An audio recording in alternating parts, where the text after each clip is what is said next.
Good afternoon, ladies and gentlemen. Welcome to this webinar on professional accreditation through CMALT Australasia. I'm Alan Song, the facilitator for this webinar session, and currently serving as part of the ASCILITE executive and organizing this series of ASCILITE webinars this year. Now this afternoon, we are very glad to have Dr. Janet Buchan and Ms. Hennie Yip to share with us more about ASCILITE's CMALT Australasia Professional Accreditation Scheme. Dr. Janet Buchan is the CMALT Australasia contact person and is currently serving as part of the ASCILITE Executive Committee. Janet is an academic developer and senior lecturer with the new Learning, Teaching and Student Engagement Directorate at James Cook University, Townsville. Janet's portfolio on the ASCILITE executive include primary contact for CMALT Australasia scheme, mentor in the ASCILITE Community Mentoring Program, and promoting the new ASCILITE Special Interest Groups. Now together with Janet, we have Hennie Yip. Hennie is an Educational Development Officer at the Hong Kong Polytechnic University. She is a CMALT holder and member of the CMALT Development Group in the Association for Learning Technology UK. Her main responsibility is to design and support professional development activities for academic staff in the use of technology-enhanced learning. She has over 10 years' experience in developing and supporting the use of technologies for learning and teaching in higher education. Now for this afternoon's one-hour webinar, both presenters will share for approximately 30 minutes, and the remaining time will be open for question and answer. Now during question and answer session, you could either post your question in the chat box or click onto the hand raising button placed located on the left right below the image box, and I'll give you the right to speak. When speaking, you can click onto the talk button, and after speaking, you can release the button. Now without further ado, please help me to welcome Janet and Hennie.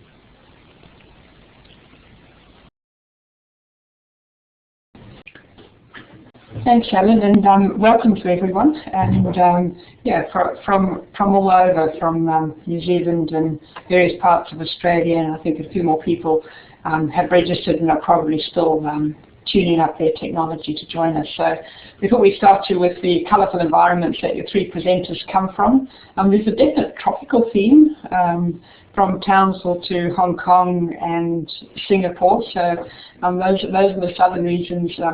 Spring certainly in Townsville is pretty good at the moment, but one does miss the blossoms of it. So just to cover how Alan's given an idea of sort of the time on the session. So first of all, we'd like to just introduce CMALT Australasia to the audience, and to celebrate some of our current ASCILITE CMALT holders as well, and we have a couple of those who joined us. We want to look at who should do CMALT, or what the benefits of the scheme might be if you're considering it. And Hennie joins us from the ALT side as the ALT CMALT Development Group, and so she's going to take the bulk of the session on the guidance for developing portfolios and tips for the candidates and the support for candidates. And then we'll wrap up by questions and a where to from here. So at any stage, do put things into the chat session. We certainly want to use this whole webinar to provide information, but also to gather information from people, because CMALT Australasia is still in its relative infancy, and we certainly want to, we're really looking to build it up and to attract more people. So any ideas that you've got, please make sure that they keep coming through, and we'll be going through the chat and picking up ideas and making notes from the session as well. Just while I mention it, we did Deborah Vaness. We had billed her on as a presenter, but unfortunately she's been called away on family business, so she sends her apologies. She had to have sent through some very useful information, and certainly in the early stages when I first took over from picked up this portfolio and so on, Deborah and a few other CMALT holders have been really useful in helping me get an idea of what the scheme is all about. So CMALT Australasia is a professional accreditation scheme, and it's administered by the Association for Learning Technology in the UK, and that's ALT. And it's a portfolio-based accreditation scheme, and when you come out with the accreditation, you are a CMALT holder, not CMALT Australasia. But what it means for us is that if you're a member of ASCILITE, you have the same access to the accreditation scheme as ALT members do. And it's a really excellent scheme for ensuring that people have access to being able to have their professional experience and capabilities certified by their peers, and to demonstrate that they're taking a committed and very serious approach to their professional development. And I hope that many of you that have joined us in the webinar have had a chance to look at some of the information that's online. And if we don't cover, and there's certainly a lot of information that's online, so we'll be covering the really important bits, but sometimes just have to spend time exploring a bit.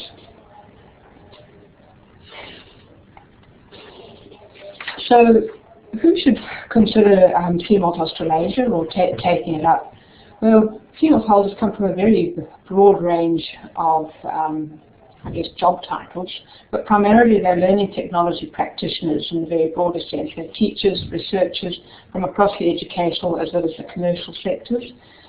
We have 7 CMALT Australasia holders in ASCILITE at the moment, and we have quite a number who are registered with the scheme and that are getting close to submission. Some have had their initial assessment and are sort of in the process of resubmitting. So people are at all different stages, and that's the great thing about the scheme. You can do it at your own pace and as your work and other things allow. So some of the benefits and the recognition of CMALT Australasia is that it's recognised in the UK, where there's a very strong CMALT base. So I think, Hennie, over 300 holders, and it's been going there for over 10 years. It's growing recognition in Australia as the numbers of successful applicants increases, and the recognition and the value of the scheme and the accreditation will be driven by our own sector, and that's really what I'd like to sort of focus on with people that are interested, is to start getting that recognition. We certainly have a number of institutions who are looking at group registrations or groups of peers who've gone through it together, like some of our ANU holders and a couple of the other institutions, and that's it's getting quite a high profile in some of those institutions as well. In the UK, they're busy looking at mapping CMALT to other frameworks and professional learning frameworks, and that's something as well that we can consider doing down the track here in Australia, mapping to some of our own accreditation and training frameworks. So I don't want to take too much time on the basics, but get down to the really important stuff, which is to celebrate our ASCILITE CMALT holders at the moment. And Oriel Kelly, I think you are probably one of the first holders. I think, Oriel has joined us from New Zealand. Also joining us is Kulari from Swinburne. She's online here. Deborah Vanessa sent her apologies, as did Beth and Michelle, both of those I think overseas. And then we've got our 2 QUT pioneers, Richard and Roger, who pioneered the scheme. I think they went through it when Dr Philip Ace was on the ASCILITE, who Philip was responsible for getting the CMALT Australasia set up. And so I think we use our technology to give a hand clap or a smiley face or something, and that's I guess recognition for the CMALT holders, because it's really important to have people that are pioneering and that we can learn from. So I'm going to open up for discussion on the benefits and the possible application. Just a couple of minutes.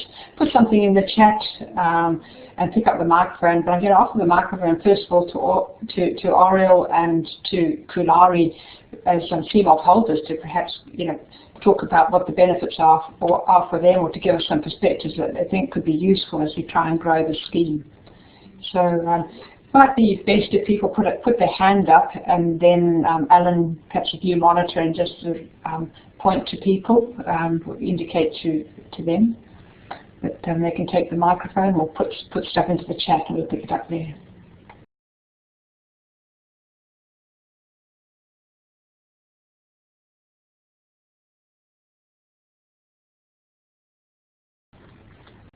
Kulari, maybe you take over the microphone if you can.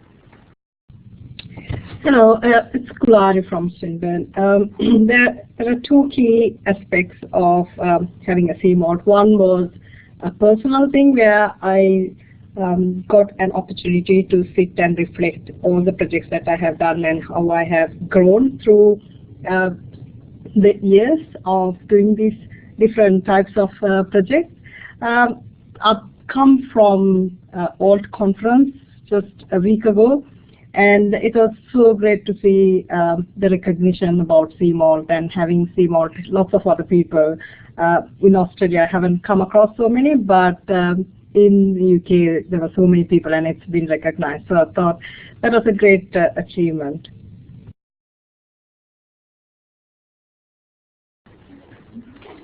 Thanks, Kulari. And so one of the things that I'm very conscious of is that really strong base that we have with ALT, and the size of that association and their experience in this and other areas is that's why it's really good that we have that synergy and that relationship that we're building up there.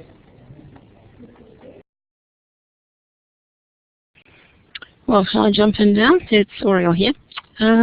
Yeah, I agree with Kulari. It was a really reflective process, and it was good to look back over the range of what you've done, because you can look back over several years, and the scope, and also the value of what you've done, and who you actually affected by what you've done. Mine was more from a teaching, I guess, point of view, but staff development as well. So who had moved into the e-learning realm and how I had done it and what projects we'd done, but also the practical applications and where you'd actually made a difference was actually quite affirming to think about in terms of the impact that maybe 10 years of working in the field had done for people and for the institutions that I worked in. I'm at New Zealand Tertiary College now, but I was at Manukau Institute of Technology, which is a TAFE, when they actually started the process off. So I had two environments that I could think about. It was also interesting, the prompts that you get are about the theoretical underpinnings as well, so that they challenged you a little to think, well, why did you do that and why did you do it in that way? So that was good to reflect on as well. But there were a few tricky things in there in terms of trying to localise the legislation and thinking about some of the copyright issues that we were all grappling with a few years ago. They're not quite so bad now. But it was a really good, practical, affirming process, I guess, even though there were some tricky things in there. And putting the portfolio together was relatively painless. So the last question you get given is, what do you want to go from here? You have to think about the professional development that you're likely to undertake. So you're thinking about your future as well. So it's looking back, but it's also looking forward. One of the nice things, though, is once you've got it, is that you actually get to read other people's portfolios and assess them. So that was fun as well. I've done one of those, and that was really interesting to see what other people were doing in the field as well. So, and I see Kulari's agreeing with me about how it's affected other people, students, staff, the whole range. And it's nice that we've got technical practitioners in here as well. So it's an entire scope. I mean, the two guys from QUT were more on the support side rather than the teaching side. So there's a whole range of people that get involved in this, and that's really a valuable community to join. That's probably it from me for now. Thanks, Oriel. That really gives us, and Kulari, I don't know if anybody else has any ideas. Perhaps pop them into the chat. I see that Stephen's asked the question of how long do you get to complete your CMALT portfolio from the time the certification is paid. I guess I'll hand over to Hennie shortly, and those technical things I'm going to bounce them across to her. And if there's still any of those questions that are unanswered at the end, we will follow up. But certainly feel free to send me an email in the first instance to with any questions as well. So so Hennie's going to run us through the registration, the guidance, the support, the submission and assessment process, what it means for accreditation, and Oriel touched on continued personal and professional development, and that's quite an important aspect as well to consider. So just on the registration, you register directly through ALT. In ASCILITE, we are effectively, I guess, the portal. We provide some support, but it's entirely administered by ALT. And so if you go through the ASCILITE page, that will direct you to the ALT website, and so that's where you get the forms, the information, and so on. It costs £150 to register, and Stephen's question about how long you have to submit, we'll get back to that. I don't know the answer, but I know that there are every now and again we get a memo from ALT asking about certain people who registered quite some time back. It doesn't seem to have a lifespan, but if your email address changes or something like that and they can't get back onto you, it could be a problem. And the eligibility to register through ASCILITE, you need to be a member of ASCILITE for CMALT Australasia, or you need to be a member of ALT, one or the other. But for us, we offer the scheme through ASCILITE, and you can get group and institutional discounts. Group discounts, ALT offers a group discount for 5 people or more, and we also offer the institutional membership and so on, and some groups, some institutions are looking at that. So I'm now going to hand over to you, Hennie, and get down to the real nitty-gritty of the session, which is running us through the whole CMALT process. Thank you, Janet, and hello everybody. This is Hennie. I'm speaking from Hong Kong, so it's rather hazy and humid day today, but at least I'm in an air-conditioned office. Anyway, let me get into the details of this session. You hopefully would have seen at some point the CMALT publications and the publicity that's gone around this scheme, and what I will do is initially refer you to the CMALT prospectus, and I'm just going to put the web link of the latest prospectus in the chat space there, so you can download the latest copy. There's a lot of information in there, and I will cover some of this briefly in my presentation, but if you have any questions, please feel free to just drop them in the chat space.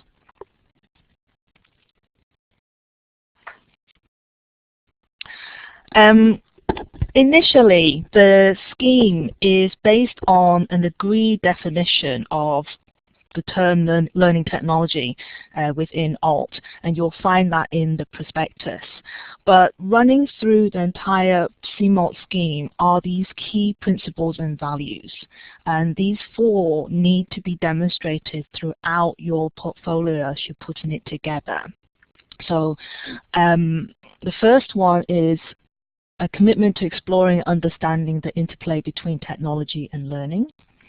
Second, a commitment to keep up to date with new technologies. Third, an empathy with and a willingness to learn from colleagues from different backgrounds and specializations. And finally, the last key principle and value is a commitment to communicate and disseminate effective practice. Hopefully you'll see from these broad principles and values that they very much underpin the role that we have as educational developers, learning technologists in this big field of learning technology. The key principle really is that as professionals, we are committed to developing and supporting learning technology, and to demonstrate committedness to continuing our professional personal development within this area as well. So these are the key principles and values. In putting together the CMALT portfolio, there are some key areas that you need to identify with. Let me just check. Yes, I think I have another slide. This is the slide I want, sorry. These are the key areas that you need to highlight and identify in your portfolio. So, and again, this is all in your prospectus. I'm actually seeing a lot of questions come up. Hopefully, Alan, if you can prompt me at some point and remind me of these questions. In terms of the portfolio and what you need to put together, first of all, you need to put together a contextual statement. And this contextual statement is very much based on almost like a CV as such. It's about your background, where you've come from, and to give an idea of how you developed as a professional. Then there are 4 key areas, core areas that you need to identify within your portfolio. And in the brackets, you'll see that I've marked up the numbers that correspond with the key principles and values from my previous slide. These 4 core areas I will go into briefly in the next few slides, but again, a lot of this information is in the CMALT prospectus, so please have a look at that, because you will need to be able to demonstrate and provide evidence of these core areas in your portfolio. Also, as part of the portfolio, you will need to identify a specialist option. One or more of these is highlighted, and again, I'll give you more information later. I think Oriel at some point talked about the future plans, and this is also required as your portfolio. Again, it's a nice way to identify where will you go from here after compiling your portfolio. And again, then there's the confirmation form, which will highlight the assessors that you may have chosen as part of the submission.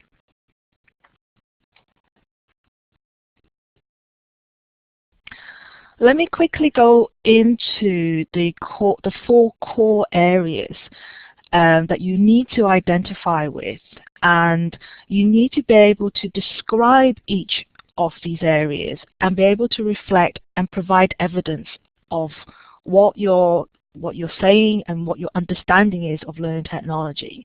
So the first core area is on the operational side. So this is more about your understanding and your use of learning technology.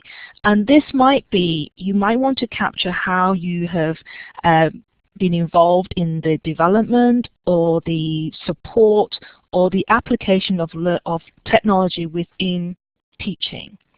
So this might be about the demonstrating the constraints and benefits of different technology, demonstrating understanding of the technical knowledge and ability in the use of learning technology, and finally in supporting the use of learning technology within your role.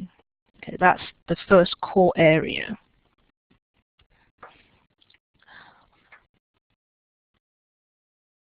The second core area is about learning and teaching and assessment.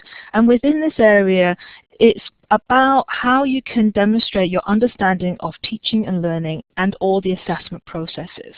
So us learning technologists, us educational developers, we do a lot of work in terms of translating how the technology can be used within learning and teaching and how it fits into learning outcomes and assessment. And obviously with that, you need to demonstrate an understanding of your learners or your target audience. So these learners can be students, it can be staff, it can be clients and consultants. So the definition of learners within this context is actually quite broad. I think I want to emphasize here as well that in putting together your portfolio, you really need to emphasize your role in capturing this reflection and this evidence. So even if you're working within the team, it's important to capture your input and your contribution to some of these core areas.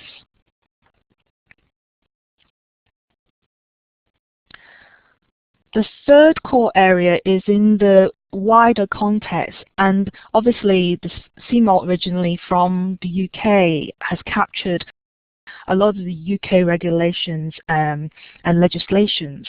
So there may be some things in the Australasia context that you would need to think of that can apply within this third core area.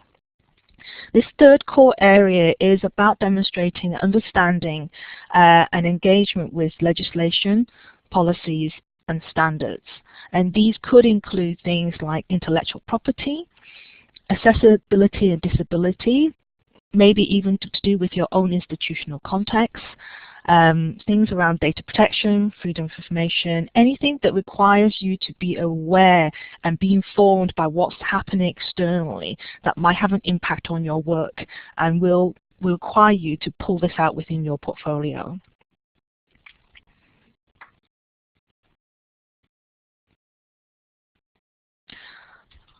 The final core area is around communication, and I hope you'll probably agree with me that this is such an important aspect of our role as learning technologists and educational developers. The requirement to work with others, to communicate with them in an effective manner is an important skill that we need to demonstrate. And again, this will be a key component within your portfolio that you need to be able to highlight, reflect, and be able to provide that evidence that this is what you're doing within your role and as part of your professional development. There is a slight modification if you look at the prospectus in terms of this final core area in communication. First one is about demonstrating that you can work with others. But secondly, and I think for some of the people who may be more technically orientated, there is another point that you can provide evidence for, which is about interface between human and technical systems. So again, there is scope and flexibility in how you put together your portfolio and how you provide evidence and reflection based on these different areas.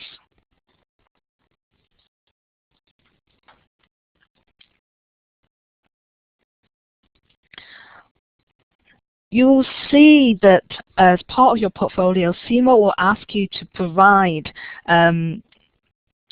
evidence of a specialist option of your choosing. And this is specialism that's not, it's not common to all learning technologists, but maybe a specialism for your group. And you may want to highlight that as your specialist option.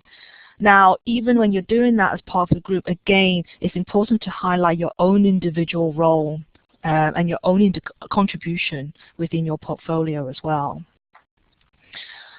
And just to give you an idea of what CMALT is providing as suggestions for specialist options, you'll see this list here is vast and diverse. Things around the management of e-learning processes can also be seen as a specialist option here. Some of the newer areas around MOOCs, OER is also coming up too. So again, this list is not a complete list, and obviously you may want to come up with some special options of your own. I suppose at this point I would like to find out from people who are still in this webinar what your specialist options could be, and could you just type this into the chat area? Okay, we've got e-assessment for Matthew, e-exams, e-portfolios, okay, blended learning from Jen,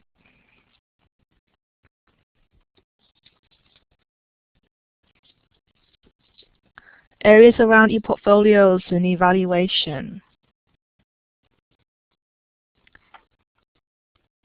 Running webinars, yes.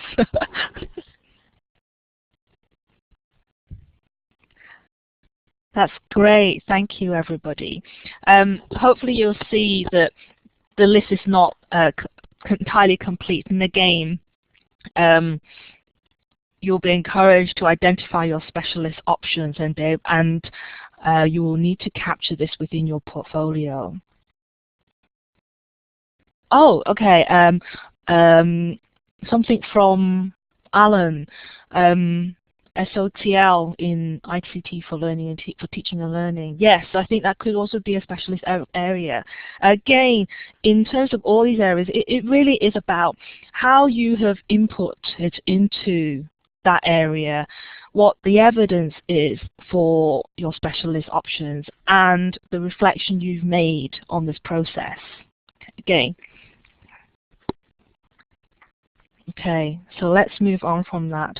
So you'll see what we've covered is within the portfolio a contextual background of how you've come to where you are now, the 4 core areas, and identification of a specialist option, and then as part of the portfolio is just a short paragraph on your future plans after completing the portfolio. And again, this is captured entirely in the prospectus as well.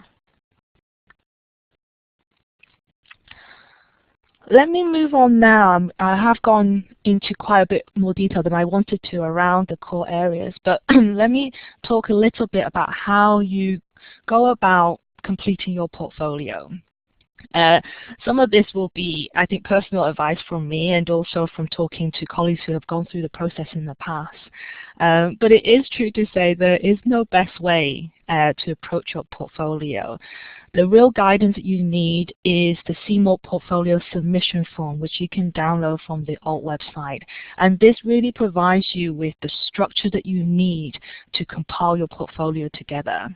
And you really need to follow this as a rubric, because the headings and the information you need to capture is required into your portfolio.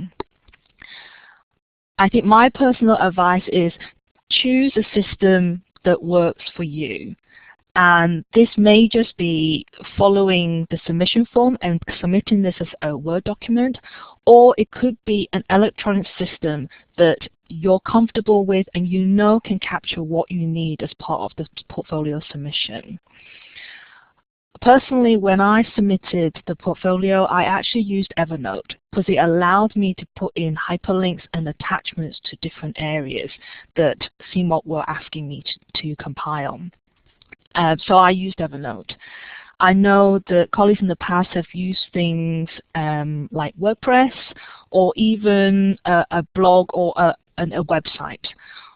So again, it's finding a way that suits you, but bear in mind you need to be able to capture the information so it makes your life easy and importantly the assessor's point of view, because what they need to do is be able to clearly identify the different sections that we're asking in terms of the portfolio compilation, and also that you're able to provide the evidence and the reflection as well. So again, it's what works easier for you.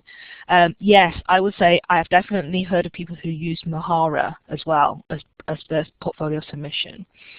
One thing to bear in mind is that you need to be sharing your portfolio with your assessor at some point. So again, if you're doing it in an electronic way, it's an easy way to share it as well. Great, Google site Mahara coming up, definitely. I think we had an earlier question about how long in terms of the CMALT submission. From the point of registration, you have 6 months to submit your portfolio. Now, that's 6 months. However, you may find that you can put together your portfolio and all the evidence and reflection required maybe within a few weeks or even a few days. And this time will vary depending on who you are and how you work.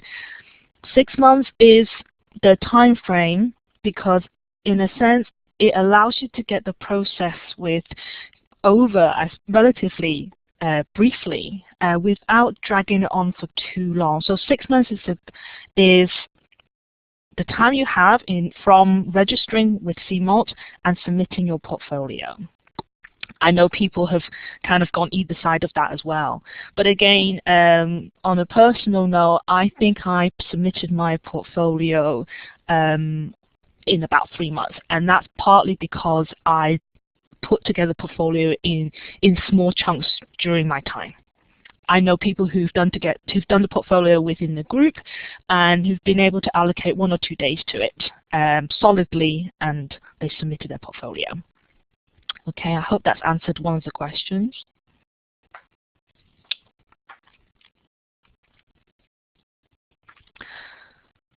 In terms of the submission and assessment process, please look at the portfolio submission form because it has all the guidance you need, including all the core areas of work that you need to identify with and be able to provide an evidence and reflection for. Okay, so use that as your guidance and use that as your rubric. Once you, so once you have completed your submission and collected all the evidence, describe your role within that process, you're also asked to reflect on it as well. Okay, again, this is an important part of the CMALT process, is for you to be able to identify as a reflective practitioner your role and input into the profession. So here I have just a quick slide to highlight the important components of this process. First of all, you need to be able to describe what you've done in each of the areas for the CMALT portfolio, and it's important to identify your contribution within that process, even if you have been working together in group projects and so on. And I found the easiest way for me was to write in the first person. So I did X. Again, although it's a description, do not make your contribution completely descriptive because you need to be able to provide evidence of this. And this could be policies that you may have written, guidelines that you might have written for your users. Maybe when you've put together a course, you've put together a course outline. So this all could be used as evidence for the different areas. Another important aspect of this process is the reflection. So reflection of what you've learned as a result of doing it, what it's meant to you and what that's meant to your audience, to your learners, and the impact that it's had on others. Okay, this is really important to highlight here. What I want to flag up as well is that ideally you would want to use evidence that you've captured within the last 3 years. And that really is to make things more relevant because your CMALT accreditation went to successful last 3 years. And at the end of the 3 years, you'll be asked to do a light touch and a top-up of some of these areas. So again, if you can provide evidence as relatively recent in the past 3 years, then that would be better for you as well.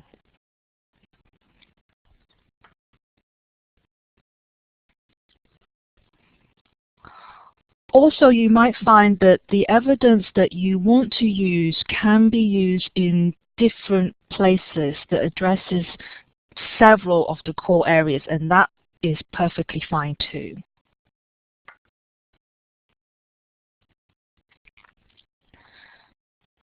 In terms of the assessment process, you are asked to choose an assessor, but that is entirely up to you. What happens is that you will have 2 assessors reviewing your portfolio. So if you choose to nominate one, nominate an assessor, that could be somebody known to you, maybe a colleague, maybe somebody who is aware of what you're doing and aware of your responsibility. So you can actually choose one assessor. The other is nominated by ALT. So you will have 2 peers assessing your portfolio. Again, if you don't want to choose an assessor, then both assessors will be nominated by ALT. When you come to submit your portfolio, the different areas will be marked with different comments, and also you'll be given different categories, and that will be either strong, adequate, or inadequate. From this process, the outcomes would be a pass or referral. Now, if for any reason you do get a referral at this point, you do get another opportunity to resubmit your portfolio.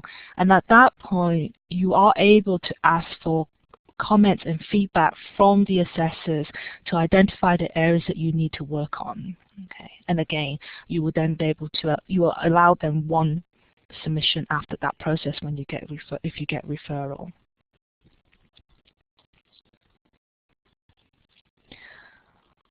In terms of the support and additional resources and help that you can get when you're completing your portfolio, CMALT Prospectus is the key. There's a lot of information in there, and the details of how you do this is on the prospectus. You will see also there is a CMALT support group on Crowdfi, and again, this is all listed on the ALT website. This is CMALT community, people who are either going through the process or have completed through the process, and hopefully from that community you'll be able to find a lot of tips and hints and support as well. The CMALT Development Group is a group that acts on developing and improving the CMALT scheme. So again, I am part of that group. If you have any comments, please feel free to contact me directly as well. ALT will also run regular UK webinars as well to support candidates through this process. If there is anything that you need in detail, again, the webinars will give you more information. Obviously, this is the first of our Australasia webinar, and I hope you've already got some helpful information from this session. And again, I think you've got Janet as your point of call as one of the CMALT Australasia reps as well.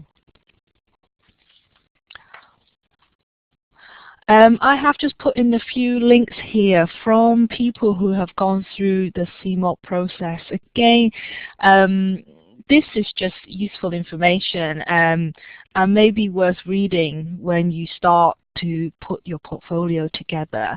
It gives a really nice insight to some of our peers and our colleagues who have gone through the process and the highs and lows as well. So again, these are some of the web links. I don't know whether I have missed any questions. I know that I have answered one question about how long the submission process takes. Alan, do we have any more additional questions at this point?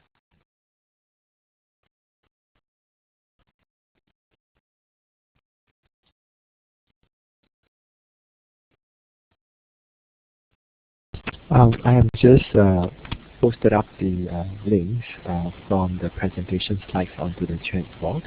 So if you're interested, you could just access those links for further information. Thank you, Alan. I will try and go through some of the questions and I'll answer them. And maybe if I hand over to Janet at this point, I will quickly scan through some of the questions that I may have missed off during my talk, if that's okay. Thanks, Hennie. That certainly is a good comprehensive overview, and I imagine there's a fair bit to think about. And so, yeah, so any questions, say raise your hand and take over the mic or put them into the chat. I had a question about the assessors, Hennie. I know that one can nominate an assessor, so an assessor has to be, obviously, well, does an assessor have to be a CMALT holder?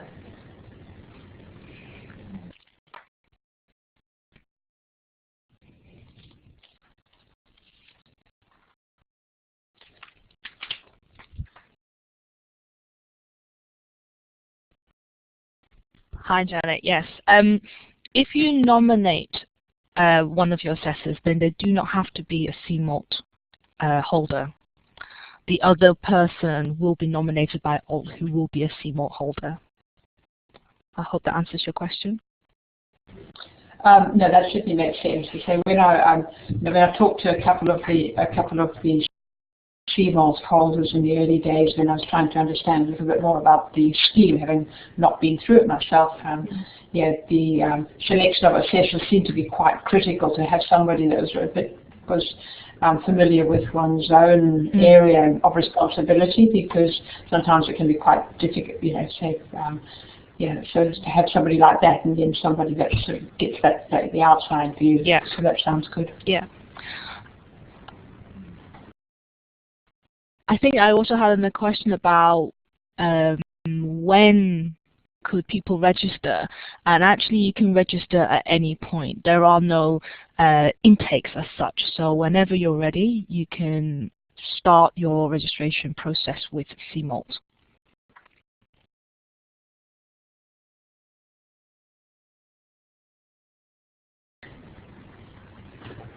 And certainly, I guess from the group that we've got, I know that, if anybody in this group that's thinking of signing up to CMALT, perhaps just a hand or a smiley face or something.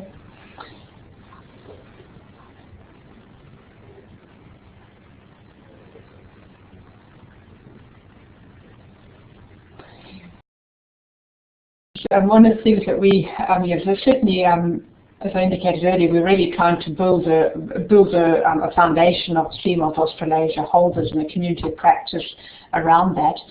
So there's a wealth of support that we can get from ALT itself, but the time zones and so on for some of the real-time stuff are a bit of a problem. And so one of the things that we'll definitely be talking about at the ASCILITE executive and at the conference is trying to develop those communities of practice, formal and informal, where we can, I guess, support groups through or support ourselves through, which I think would be really valuable. So if you do know of anybody, or you yourself just want to get in touch with me, then let me know. Clearly people just can do it on their own, but sometimes it's useful to be able to tap into a couple of webinars or times where you're sort of forced into a little bit of a personal deadline to share what you're doing and to share the ups and downs of it and that type of thing.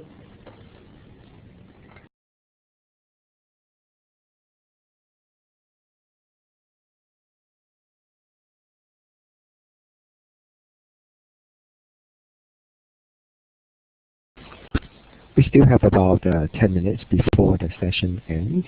Any other questions?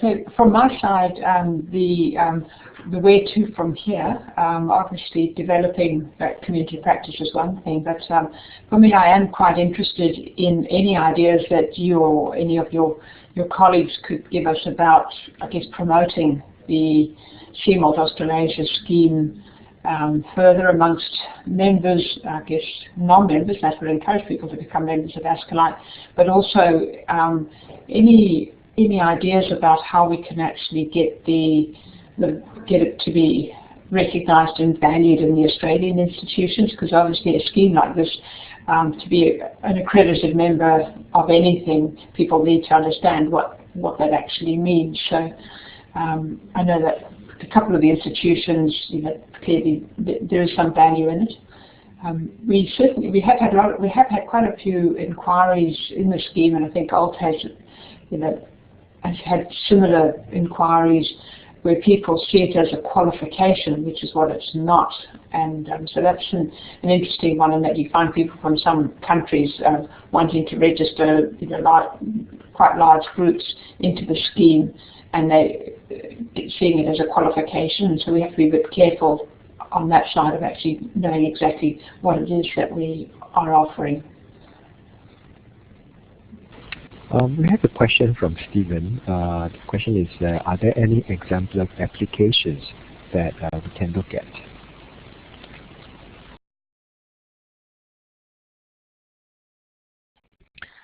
Stephen, do you mean example portfolios?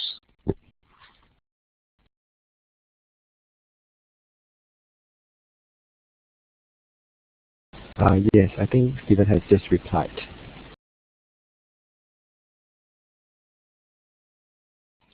Yes, we do. There are actually some sample portfolios in the Crowdfind site, and some of the links that I had highlighted on my PowerPoint slide are also can be also traced back to the portfolio as well.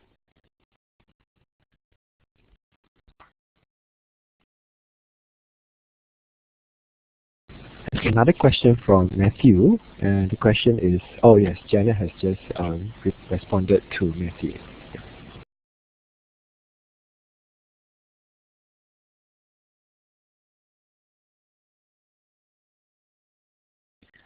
Maybe I can put in a different viewpoint at this or about this. Obviously, CMALT has been running in the UK for quite some time. I think an observation that I've definitely made in the last few years is that job applications and job specs is now highlighting CMALT as one of the desirable attributes for their candidates. And I think possibly this is happening and will be happening over time. So CMALT is starting to be recognized as definitely a professional accreditation by employers as well. So I don't know whether this is helpful.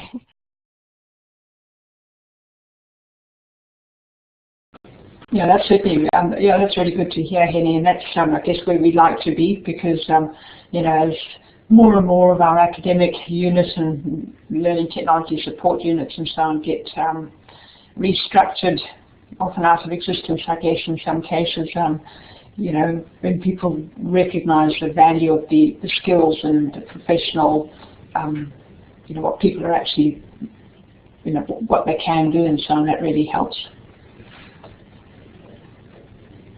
Another recent event, I suppose, is that I was asked to go through an appraisal process, and I actually used my CMALT portfolio that I had put together as part of my submission. So again, it's something that can be used in several ways depending on what happens and what arises as well. So again, feeding into the appraisal process depending on how your institution works can also be a possible option.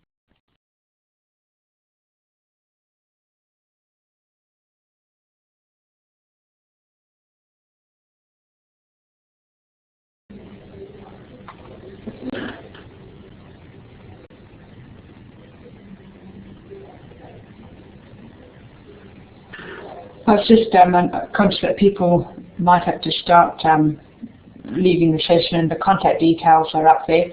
Just to clarify, the ASCILITE contact is not info@ASCILITE, but secretariat@ascilite.org.au, and we sort of changed over to our new website and so on. And this is a legacy of another presentation that was done earlier this year. But just while one person that we did, I didn't sort of welcome by name, is Mark Northover. Mark's down in New Zealand, and Mark's joined me on the ASCILITE committee as one of the CMALT representatives, and so I guess it's welcome, Mark, and we now we doubled our capacity in the CMALT portfolio, which is great. So Mark's only just sort of come into it, and so you'll hear a bit more from Mark and myself, and come up with a few ideas. So it's really great to have the New Zealand representative. Yes, thanks, Janet. I'll certainly be trying to keep up to date and catch up as quickly as I can.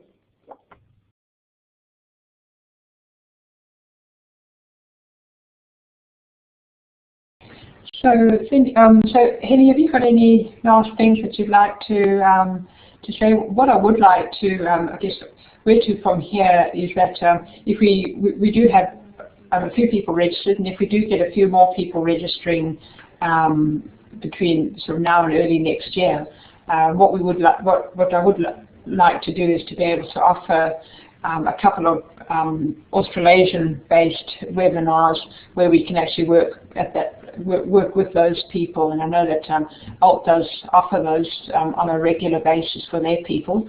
And so once we do have groups that need that, then it's less of a general information, but very much targeted towards small groups who are wanting particular advice and so on, and if we have that bit of a community of practice happening.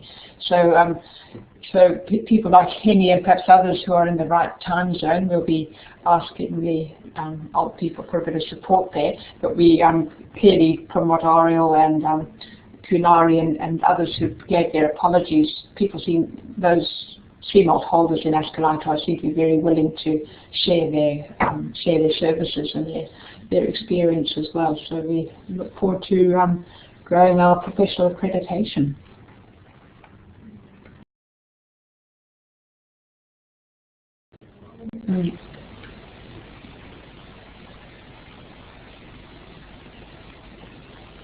Okay, any other questions? We just have another 3 more minutes before the session ends.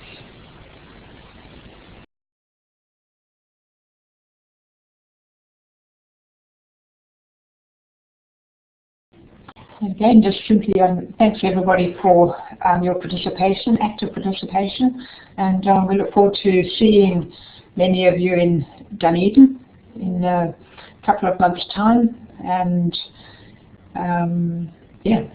keep in contact through ASCILITE, and we'll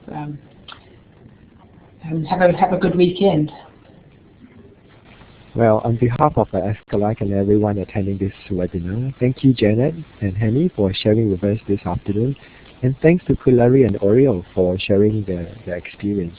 So we hope that this session you found it useful, and we will keep you informed again about webinars scheduled in the coming weeks, and hope to see you at the next ASCILITE webinar.